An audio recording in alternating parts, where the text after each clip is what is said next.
If I ever found myself feeling like, man, this feeling of overwhelm just won't go away, where I normally would have just like pushed through and kept going, which I think is what we are taught to do, I would stop to self-assess my personal wells. And it just like literally changed the entire trajectory of my life, my health, and also this book.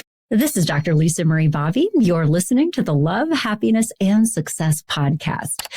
My friend, if you are feeling constantly overwhelmed, stressed, scattered, like there's so much stuff to do, pay attention to, clean, manage, today's episode is for you.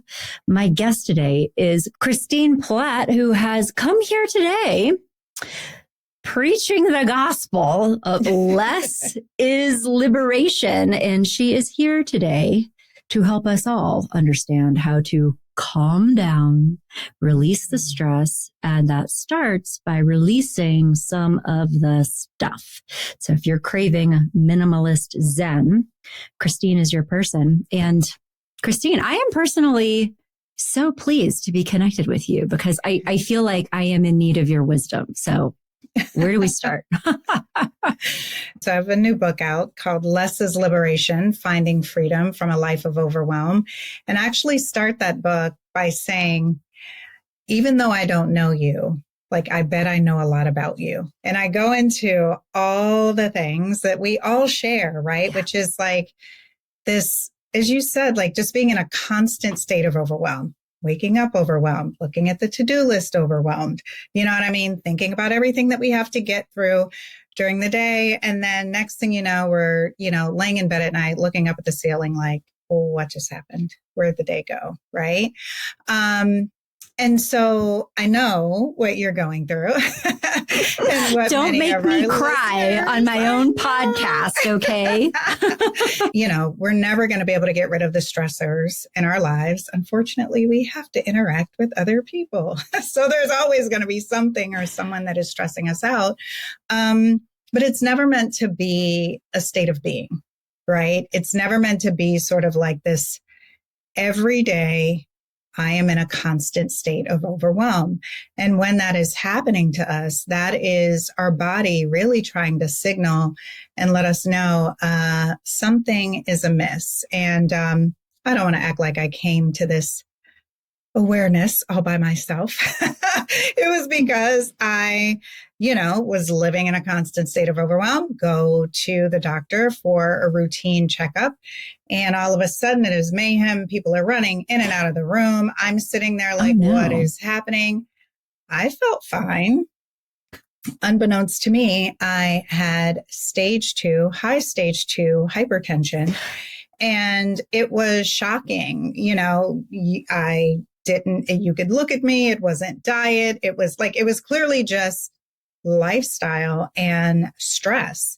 And, I remember, the doctor everyone was just like in disbelief, like, you feel fine. You drove here. And I'm like, I feel like I didn't know what they were talking about. Now, of course, me, a little over a year later, I can look back and look at me in that doctor's office and completely understand why they were reacting the way that they did. But I had normalized, that feeling. It was just my way of being, right? And so it took being diagnosed with high stage 2 hypertension and going to see an integrative health doctor that really changed everything for me, Lisa, like everything. She went through my history. Her name is Dr. G. Shout out to Dr. G. And she, we get to the end of our assessment and she says, yeah, Christine, you're unwell. And I'm like, okay, so I know I have high blood pressure, but I think unwell is a bit harsh. Yeah, that's a big word. I don't think I'm unwell. Right? Like, I don't know about that. And she says, Christine, have you ever heard of the 5 foundations of wellness? And that's what just like changed the game for me. And she said, as a medical practitioner, and she said, this is not like woo-woo medicine. She's like, I'm like a traditional practitioner. This is in traditional medicine, integrative health medicine, alternative medicine. They look at this as a diagnostic tool and essentially looking at your physical health. That's your body. Are you eating? Are you sleeping? What are you, are you getting enough water? How is your body, right? We look at your mental health, right? We look at, and not just like, are you going to therapy, but like, are you learning something new each day? How are your problem solving skills? Like what's that mental health like? She said, and then we also look at your emotional health. And that area is, can you emote? When was the last time you emoted? Do you feel safe crying, being angry, sharing your feelings? She said, we look at your social health, and that is your interpersonal relationships. That can be romantic, platonic, in the workplace. And she said, and lastly, we look at your spiritual health. And that has less to do with religion and more to do with just like your purpose, right? And do you feel like you're doing meaningful work? Do you feel like you're contributing to the world? And she said, if any one of those areas of your health, of those 5 core areas of wellness, is deemed, unhealthy or unstable, we deem a patient unwell. And I was like, I'm leaving. And you're right. That's an accurate diagnosis, right? And I remember going home, Lisa, and just like thinking about that and saying, man, like all my life, like I'm almost 50 years old, and I'm like, I've never had a way to self-diagnose what's going on with me, right? And I started to think of those 5 core areas as my personal wells, and that's what I call them in the book. And it just was a simple way for me to say, what's draining me? What's filling me up? I feel overwhelmed. Instead of me just trudging on through, right, and normalizing that, pausing to say, which one of my wells is in need of my care and attention right now? Because this is I should not be feeling like this constantly. If I'm feeling like it momentarily, if I can, ascribe it to a situation, something that just happened, my daughter needs something, right? Like that's normal. But if I ever found myself feeling like, man, this feeling of overwhelm just won't go away, where I normally would have just like pushed through and kept going, which I think is what we are taught to do, I would stop to self-assess my personal wells. And it just like literally changed the entire trajectory of my life, my health, and also this book, because I never made the connection between our overwhelm and our overall well-being until I had that conversation. Yeah, definitely. It's like you needed to have visibility into your own experience, then also a framework for understanding it. But I think the first part even is so interesting and so relatable, but also unfortunately normal. And I think definitely true for many women, probably a lot of men too, but we keep piling stuff on and on and on. And I think don't even realize the load we're carrying, the state of overwhelm and frazzle. And we can persist like that for a long time because it feels like we have to. And it's like something almost needs to break that pattern. And you got that. Somebody was like, what are you doing? I got lucky, right? And I think I love that you said that, because we don't have to wait for something to break that pattern. Yeah. We can do it ourselves. And, it's nothing like getting a health diagnosis and having to get on meds that'll have you like really reevaluating your whole entire life. I remember just like really sitting down and thinking like, why am I so overwhelmed? Right. Especially because my daughter had gone off to college. There's an overwhelm with parenting that God bless those with children still in their home. It is a lot. I am rooting for you. Ends. There is joy on the other side. And I love my daughter. She's wonderful. She had an amazing childhood, and we had an amazing time together, and she's still one of my best friends. It was just a lot. She's a musician. We're running to violin lessons. It's orchestra. It's this, And so when I got this diagnosis, though, I'm an empty nester. So why, right? And what I realized is that I looked for ways to fill that time because it felt so unsettling to not be doing or to feel like I'm not being productive. And I think oftentimes women, especially, a lot of the overwhelm in our lives isn't even ours to sort of carry, right? It's what we're doing for others. It's what we volunteer to do. It's what we feel responsible for, right? And so this concept and idea of just choosing less, right? Not nothing, right? We gotta be valuable global citizens and members of our community, right? But choosing less so that we have more time to care for ourselves. Okay. Well, I mean, that sounds lovely. Yeah. And there's more to that story, though, because we get caught in those loops. So there's so much stuff and kids. And I mean, I still have kids at home. Kids have down for 17 seconds. Somebody's like, do we have any baby carrots? Yeah. Anyway, but so the book is called Less is Liberation. And I just find that idea so intriguing. Tell us a little bit more about this basic idea that we can find freedom by having less, doing less. Yeah. Where do we begin to unpack this as someone who loves the idea of living with less? And I have had periods in my life where I've just been like fully nomadic, blowing through the wind. It was great, actually, because I have nothing. I love this. But now, somebody like, I can't even open my pantry without like 17 bags of chips like falling out on my head. Because, anyway, where do you begin to even evaluate, prune, curate, get rid of stuff? Yeah. Yeah. Where do we start? I'm going to cough really quick. Go ahead. I'll cough too. So we can edit that out. Okay, wait. 3, 2, 1 to mark the spot. Yeah. Oh no, am I going to cough? Okay. Woo. But seriously, like things stack up. We maximize. Any one of us is only 2 trips away from Costco to having like a house that is overflowing with all this stuff. It's so true. It's so true. And actually, that's where my journey started. So it started with me wanting to be a minimalist. This is, 2015-ish, I would say. And really just like realizing I just have too much stuff. 2016, 2017.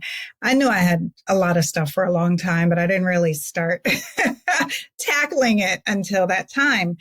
And, everything that I found online was like, you could only have 100 things, or it was this color palette, right? And it's just like, I'm married with a kid at the time. It's like, I have 100 things in my bathroom, like it just wasn't real. It just wasn't realistic. And so I decided to like try and figure out how to do minimalism my own way. And what I always tell people is like learning to live with less in terms of your things is like the gateway to learning how to live with intention, right? It's like, it took me on this journey of really acknowledging my motivations and attachments to things, learning how to forgive myself and others, learning how to let go in a healthy way. I use like a need, use, love formula. And it's need, use, and love. It has to, meet all 3 criteria. Trifecta. Okay. And then, learning how to pay it forward in a way that is sustainable, that is caring, that is compassionate, rather than just like dumping stuff on Goodwill. And I think learning to move through all the things that I had and get through that process and seeing how good it felt to live with intention made me want to be that way in every area of my life. I'm like, where else do I need to be intentional, right? And so, you start thinking about being intentional with your relationships and how you spend your time and, all of these different things. But I didn't realize how if we're not careful, like I didn't fill my house up with more things. But when we're looking at our personal time and energy, when we have become conditioned and programmed to sort of be productive. And I should mention my background. I'm a lawyer by trade, reformed lawyer. So what that meant is that I spent a big part of my life billing my time in 6-minute increments, right? So just being hyper aware of time and productivity and sort of not kind of being able to turn that off or not even realizing it was something that needed to be turned off. And so I think where we start, at least I hope this is where we start, and it seems to be working for readers, is really sitting down and self-assessing, like how am I really spending my time and energy? And if it's not in a productive way, asking myself, why, right? So, for example, when I get this high blood pressure diagnosis, right, now I'm much more aware of what the signs and symptoms and all these things are, and I'm just like, what would make me say I don't have time to eat? Why do I think I don't have time to eat? Why do I think I don't have time to go for a walk, right? And at the core of those whys and of our overwhelm are limiting beliefs that we have about ourselves, right? And how we should be moving and existing through the world that ultimately dictate how we show up for ourselves and others, right? And, it hurts for me to say this out loud, but I didn't even realize I was a people pleaser. Right. And that limiting belief stemmed from childhood, right? Like a lot of this stuff starts in our childhood, how we were raised, what we were told. And I didn't quite even understand the concept of limiting belief. I don't know if some listeners may feel that way as well. The idea that I would believe something limiting about myself just didn't, you know what I mean? It just didn't make sense. Yeah. And so I had to really move beyond the pop psych definitions of stuff and really think about, okay, how does a limiting belief even form?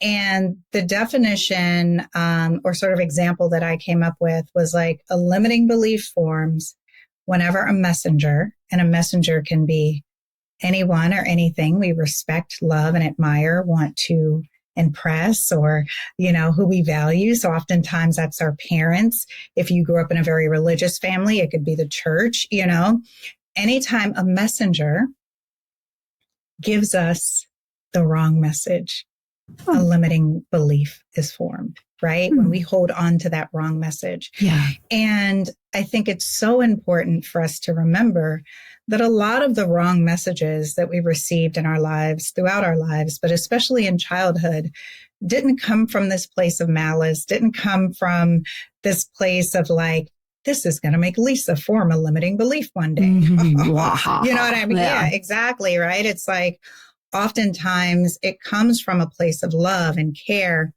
and protection. Right. And as a Black woman, that also came from a place of survival. A lot of the limiting beliefs, you know what I mean? That I had, I have to work twice as hard to be seen as half as good. Right. Never let them see you sweat. Right. There's all these things that become ingrained in us and we believe them. Yeah. And they sort of start to dictate our actions and how we move through the world. And next thing you know, we're overwhelmed. Yeah. Right. And we don't know how to get out of it. Right. And so I think choosing less is one of the easiest ways to just start to minimize everything that you have to do, everything that you're responsible for, right? Learning how to say no as a people pleaser.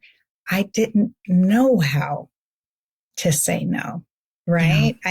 I didn't, it felt wrong saying no. Right. Right. And so like challenging a lot of those limiting beliefs that we have about ourselves. And the last thing I'll say about that, and then I'd love to get your thoughts on this too, is at the core of a lot of my limiting beliefs was this idea that if I wasn't doing, if I wasn't helping, if I wasn't giving of my gifts and talents or whatever, right, that I was being selfish. And I grew up being told, being taught, being led to believe by many messengers that being selfish was the absolute worst thing you could be in this world, right? If you wanted to hurt my feelings, tell me I was selfish. I am not selfish, right? Yeah. And so as I'm working through the limiting beliefs in this book, this theme keeps like coming up. And I say, you know what? Much like I looked up the definition of overwhelm to try and figure out what is this thing, I look up the definition of selfish and I see the normal person who is self-centered and whatever. But then there's another definition and it says being chiefly concerned with one's own profit and pleasure. And I literally almost fell out the chair. Not only concerned, chiefly concerned. And I realized that throughout my life, I hadn't been chiefly concerned with myself. I'd been more chiefly concerned with others, seeking validation, seeking approval, right? And so oftentimes there may even be words that are triggering for us, right? That are at the root of our overwhelm, right? Something that maybe triggers guilt, shame, regret, right? And that's what causes us to say yes, oftentimes when we really want to say no. Yeah. Wow. Thank you for going into all of that and for sharing your story. And it's very illuminating. And what I'm hearing you say is that for all of us, the first step is when you notice this overwhelm is to start getting very, very curious about the why. Because there is a reason and that it can take a while to excavate that. And I would imagine, just for our friends listening that, depending on your life experiences and the messages that you were given and the things that you internalized, that why that's driving you might look a little bit different for everybody. But Christine, you're giving such a nice example of how understanding where that like engine of like more, like don't think about yourself was coming from was liberating, because at that moment you could see it. It's like when we can't see something, it almost has power over us. Seeing something doesn't immediately change it or make it different. But at that moment, you begin to take your power back because you can start to think, is that actually true? Do I really believe that? And if this is what has been driving me, like, is that okay? And we'll start to make more empowered decisions about whether or not you're going to buy in to that. Yeah. And I'd love to get your thoughts about, then what to do with this. But before we move on to that, I also feel like I need to say something else that is important for some other listeners that could be sharing this space with us right now, is that I just want to say there are legitimately difficult life chapters and life circumstances where people really don't have a lot of choice for that life chapter. And so what we are talking about is to be in a position in life where you have a fair amount of agency and you're like, my limiting core beliefs are making me do all these things and I have control and freedom over my choices. And that's where we're going next.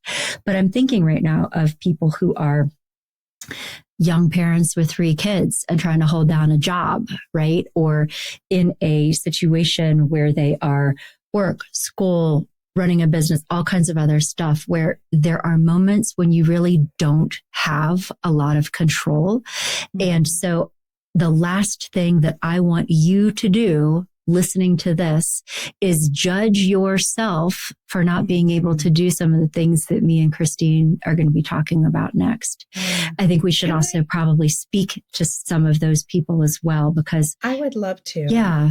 If I may just sort of jump in there, because I love that you said that. And I do think that we give away our agency too easily, you know? When I started my minimalist journey, I mean, I had just left a 6-figure job. I'm married. I'm like, I'm going to be a full-time writer. You know what I mean? And by the end of that year was going through a divorce. The publisher, you know, didn't want the book. I mean, like it was madness. And all of a sudden I went from choosing, you know, this to have this life, right? Like, you know, I call it being a minimalist by choice to being a minimalist by circumstance, right?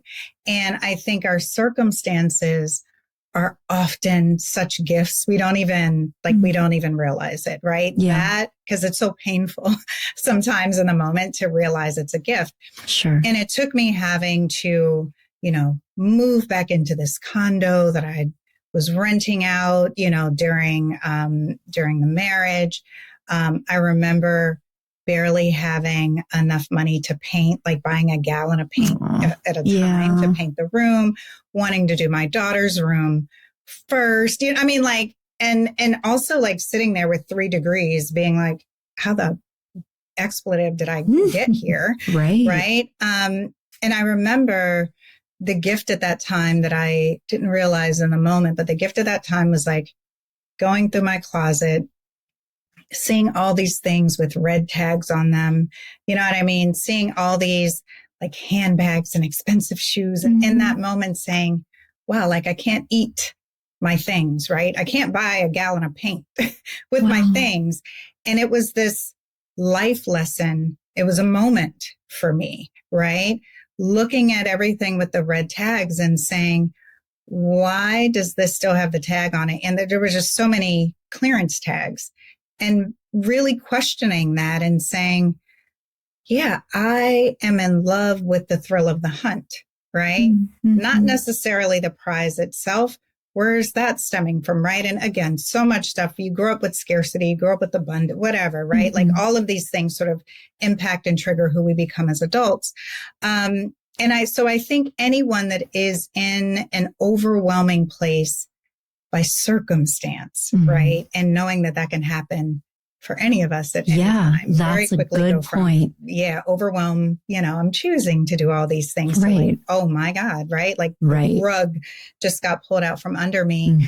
I think in those moments of overwhelm by circumstance, do remember that you do have some level of agency. And it's almost like in that moment, it is so important to be selfish, right? Like that is you're being given a gift and an opportunity to learn how to choose yourself, to learn how to choose your family, to learn how to like just prioritize what you can as opposed to trying to do all the things, you know? And so I feel like I can look back on that moment in my life and see how, again, it shaped and changed me in such a different way. And it made me, and I put all of that in the first book, which is called The Afro-Minimalist Guide to Living with Less. I put everything in that book about my divorce, the feeling of not being able to eat handbags, the like giving it to people raw. And I've had so many people, I mean, and I'm not exaggerating when I say thousands of people let me know how it changed their life and how it made them think about their own consumption and their own way of, you know, being motivated to buy things and questioning those attachments to holding on to things in a different way. And our stories have power. You know what I mean? Our stories have such beautiful power to help someone else. And so even though I'm sitting here now My color coordinated Your color coordinated bookshelf for those of you on audio. You know what I mean? Like I know, 5 it's years great. ago, Your beautiful white clothes. But this is helps. great stuff. I know it really does. And I think it's such a good reminder because what I heard you say is,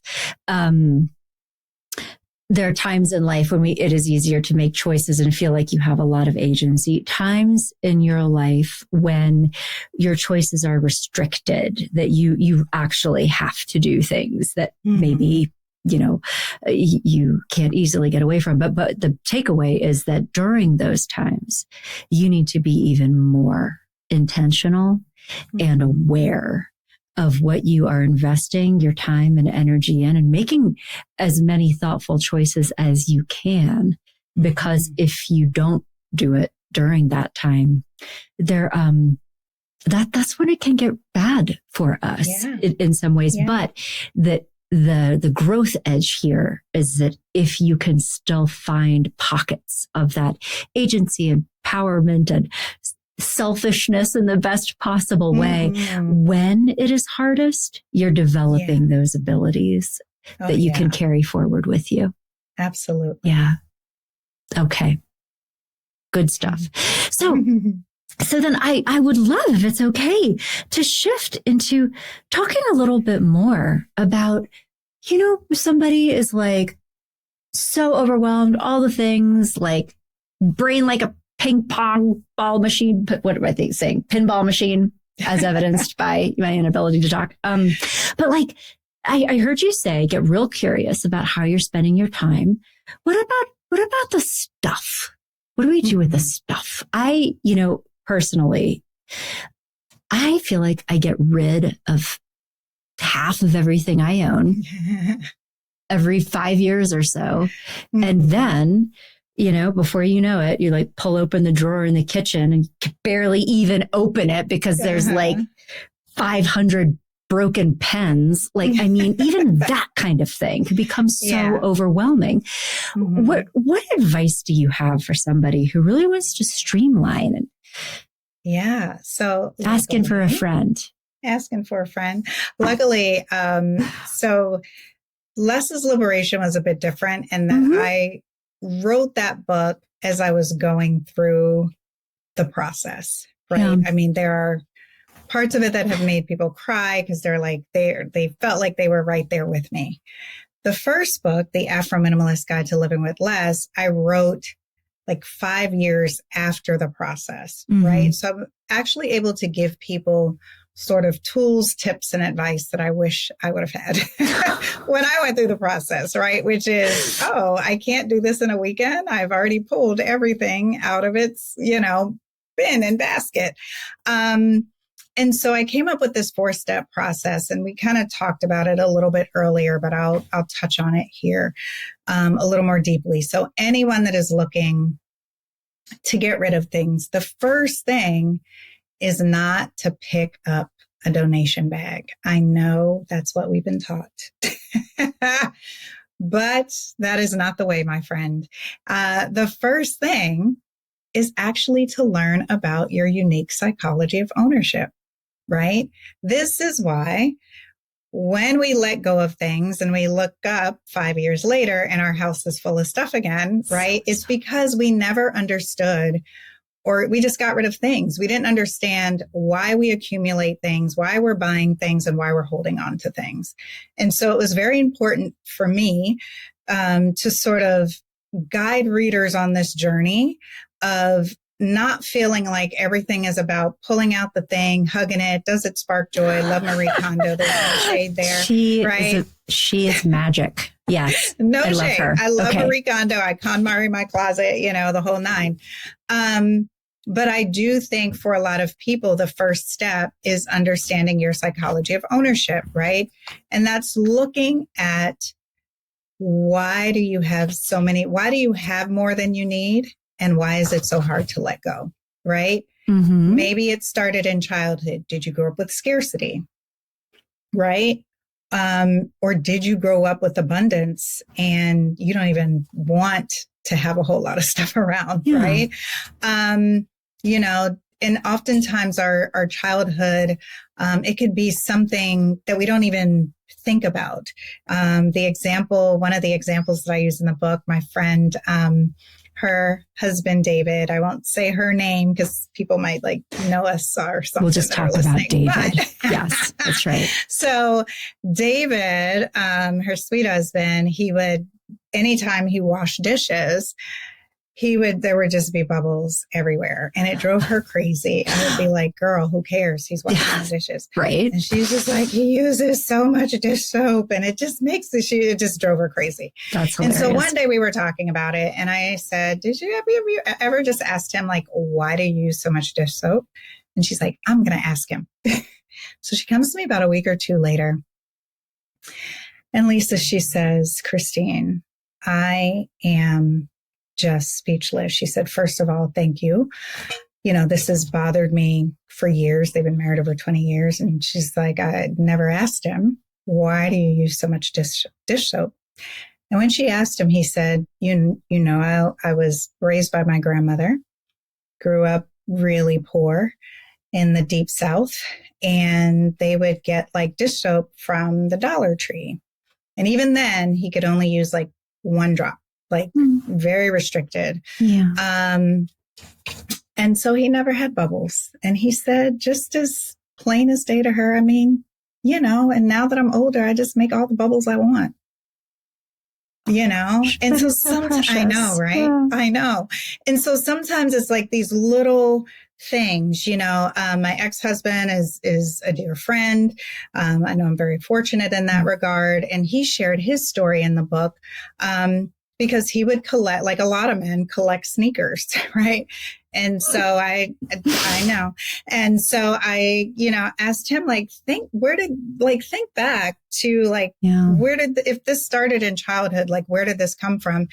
And he remembered it plain as day. He was like, the new Jordans came out. I don't know what they were, $100, $120. And his parents were like, money. Yes. You're nuts. And instead went to pay less or something like that and got him a sneaker. And it's not funny, but it is funny because you could almost still hear and see the pain in him describing that moment, which is he was there was Jordan on the sneaker, going up, but then there was another player blocking his, and I just burst out laughing. And he said, Christine, I got clowned so badly for wearing those sneakers. Mm-hmm. And he said, I remember making a promise to myself as a kid, when I grow up, I'm going to have as many Jordans as I want. And he counted his sneakers for the book. And I can't remember what it was, but it was the majority of them were Jordans, right? And so a lot of understanding our unique psychology of ownership, why we're motivated to have certain things, another area is cultural expectations, societal expectations, keeping up with the Joneses, right? There's all sorts of reasons and things that feed into our unique psychology of ownership that are why are we motivated to have certain things? Mm. And then we have attachments to things, right? And that's I like to tell people to think of an attachment to a thing as there's an invisible string between you and that thing, right? And that's why even if it's in the box in the basement under 10 other boxes, just knowing that it's in there gives you comfort and security. You haven't seen the thing in 10 years because it's in the box, but it's in the box in the basement, right? And so understanding why are you attached to having certain things. And the last thing I'll say about that, this was big for me because remember I had those red clearance stickers, right? Yeah. And realizing the power of touch. And I did a whole deep dive on this in the book because I was fascinated. And everything that I learned about the psychology, our unique psychologies of ownership, didn't come from psychology journals. It came from advertising and marketing. And they spend spend billions of dollars every year learning about our unique psychologies of ownership. How can we tap into consumers? It's so fascinating. And the power of touch, is actually one of our biggest motivators. And so like, I don't go into stores touching a lot of things, Lisa. I would like, if I touch the thing on the sale rack, yes. yeah, it's like, and really it is the psychology there. We've seen it with our kids, right? Like you can go in the store, you can give them a roll of toilet paper, I don't know, a pen. And by the time you get to the register, you're like, okay, give me the toilet paper back, give me the pen back. They're like, no, it's mine, right? Like it's the same thing with us. Okay. The moment we touch something, partial ownership forms, right? Okay. The difference between us and children is that we have the power and the resources to assert full ownership over something.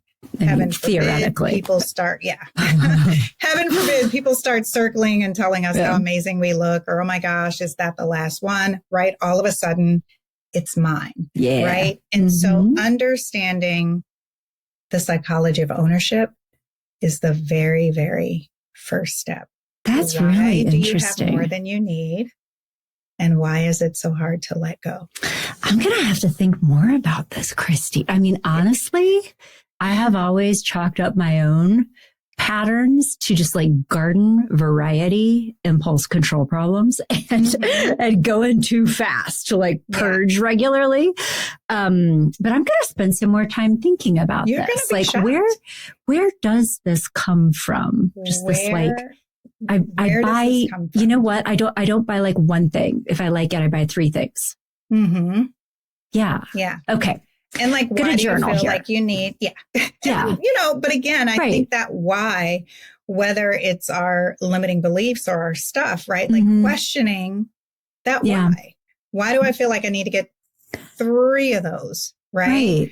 You know, I remember, taking inventory and I had like over 50 pairs of jeans and I only wore the same 2, you know, why do I have more than I need? And I think then you can, once you know your psychology of ownership, you're in the best place to start decluttering and letting go, whether you use, you know, Marie Kondo's method. You know, I have that 4-step method that I mentioned earlier, acknowledge, forgive yourself, let go, pay it forward.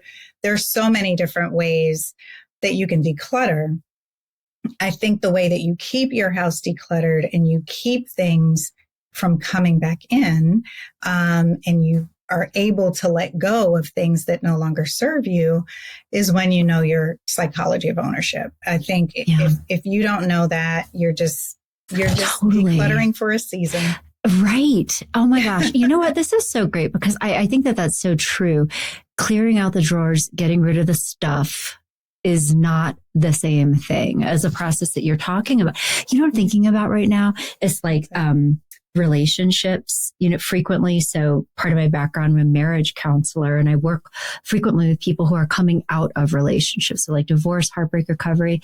And what I try to tell people, nobody likes it when I say this, by the way, but you know, that you have to go in and understand like what really happened here. And this is hard for people to take in because I think it can go counter to the narrative that many people hold. But how did I participate in the co-creation of this relationship dynamic? And what do I need to intentionally do differently so that I don't fall into those same patterns again? Because a lot of times the narrative people hold is like, well, we just weren't compatible. And so when I find a person that's more compatible, it's going to be all different, which is kind of like decluttering partners, right? I mean, kind of a similar thing here. But, you know, those patterns always manifest again. And that's what you're saying is that you have to go into the patterns, the why, the history, or I call it the inner work. It's the inner work. Yeah. I call it the inner work. Like do the inner work first and then the decluttering and the letting go. And, you know, even figuring out how you want to manage your calendar and all that kind of stuff. That's the outer work, right? Like that's the external, but you got to do the inner work first. And it is painful, right? Yeah, like it really is. It was very hard for me to accept that I was a people pleaser. It was very hard for me to accept that even though everything was organized, I was a hoarder. The definition of hoarding, the clinical definition anyway, is holding on to anything for future use, right? Like it's hard to make those acknowledgments about yourself. And I think the acknowledgement is hard because you can see how it has played out right over your sitting life, in the right? rubble. Oh my God. Yes. And I'm like, man, I can't get that time back that I poured into that job where I no longer work. I can't get my energy back. I can't, you know what I mean? I can't get my money back, right? Like I hear that all the time. Folks will say, man, like I've worked through all the, marathon t-shirts and, mismatched socks and all that kind of stuff. And they're like, but I got some really nice stuff left. Right. And that's usually, it's like, okay, well, now it's time to have that discussion. Right. And this idea of, that's where the idea of paying it forward came from. Right. If you can consign and you're good with doing that, great. There were some things I consigned. But then it got to this point where there were just things that were sitting in my closet, that they were just too nice for me to give to Goodwill or the Salvation Army, right? I've learned to gift things to friends. I've learned so many other things, ways to part with things that I love since then. But at the time, it was a real struggle for me. And I remember asking myself, like, how long are you going to hold on to things that you don't need, use, and love simply because you just don't want to give them away for free? And that was a tough inquiry. And I ended up calling Dress for Success. Oh, how nice. Yes. Yeah. And so I think, like, again, that intention, like the intention is at the core of all of this, right? And all of a sudden, giving up the Casper suit that I talk about in the book, it was a power. I love that suit. I loved how it made me feel. I remember I would walk into a boardroom, courtroom, and like, Christine Platt is here. That's what I mean? And, but I wasn't going to wear that suit ever again. That life was behind me. And for some reason, knowing that it was going to another woman who was about to start her life over, who was about to go on an interview. And I'm like, some woman is going to put on this suit and walk into that interview, and she's going to feel just like I did. And she's going to know I'm getting that job. You know what I mean? And it's just, it shifts our mindset, about things, Yeah. Well, that's so interesting to understand, like, the internal obstacles. What are the attachments? What are the things that you maybe are stuck on? And then find a way of shifting that into something very meaningful that helps you and helps somebody else. And beautiful. Well, Christine, this has been an incredible conversation. Well, and I know that there is so much more to your work than the little bit that you and I talked about today. So you are the author of 2 books, Less is Liberation, and also the Afro-Minimalist's Guide to Living with Less. And even at the very beginning of our conversation, you were talking about these different dimensions of well-being. I mean, we haven't even started to talk about some of them. And so I would strongly encourage our friends here with us today to check out your books and your work, and tell us a little bit more about how people can get connected and stay connected with you, even above and beyond reading your books. I mean, I'm pretty active on Instagram, and I manage my own social. I'll be launching a nice little YouTube channel at the top of the year. I'm on Substack, I think, just checking out my website, checking me out on social media. I held community conversations for the book tour. So it was a very non-traditional book tour. It was like That's in great. conversation with my doctor and like, other folks who do wellness and liberation work.